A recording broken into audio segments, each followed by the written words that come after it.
চালাক বাঁদর আর দুই বোন চড়ুই। বড় বন খুব বুদ্ধিমান আর পরিশ্রম। ছোট বন একটু ভীরু কিন্তু ভালো। বাঁদর খুব অলস ও দুষ্টু। বনের ভেতর একটি আম গাছ।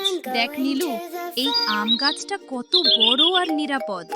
এখানেই আমরা আমাদের বাসা বানাবো। হ্যাঁ লালু দিদি, সামনেই বর্ষাকাল আসছে, আমাদের খুব মজবুত করে বাসা বানাতে হবে। দুজনে মিলে খড় আর কাঠি নিয়ে খুব মন দিয়ে বাসা বুনতে শুরু করে। গাছের নিচে অলস বাঁদরের প্রবেশ। একটি বাঁদর নিচে বসে আরাম করছে আর আম খাচ্ছে। সে উপরের দিকে তাকিয়ে হাসছে।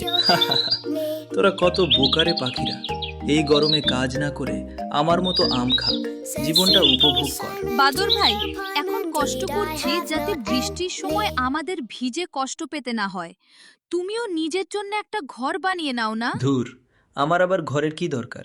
আমি তো এই বনের রাজা, যেখানে খুশি থাকতে পারি। হঠাৎ ঝড় বৃষ্টি শুরু। আকাশ কালো হয়ে মেঘ ডাকছে। খুব জোরে বৃষ্টি শুরু হলো। লালু আর নীলু তাদের সুন্দর বাসায় ঢুকে আরাম করছে। বাবা, কি ভয়ানক বৃষ্টি! ভাগ্যিস লালু দিদি, আমরা সময় থাকতে বাসাটা বানিয়েছিলাম। বাদরটা গাছের নিচে পুরো ভিজে কাঁপছে।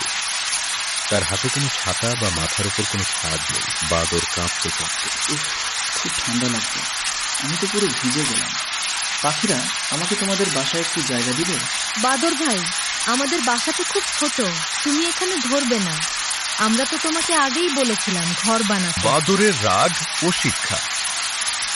বাদর রেগে গিয়ে লাফালাফি শুরু করে, কিন্তু শেষে নিজের ভুল বুঝতে পারে। বাদর মনে মনে, আমি কত বড় ভুল করেছি, আলস্যের জন্য আজ আমার এই দশা। পাখিরা ঠিকই বলেছিল। বৃষ্টি থামার পর বাদর লালু আর নীলুর কাছে ক্ষমা চায়। আমাকে ক্ষমা করে দাও বোনেরা, আমি বুঝতে পেরেছি যে সময়ের কাজ সময়ে করা কতটা জরুরি। কাল থেকেই আমিও নিজের জন্য একটা থাকার জায়গা বানাবো। ঠিক আছে বাদর ভাই, ভুল বুঝতে পারাই বড় কথা। আমরা সবাই বন্ধু হয়ে থাকবো।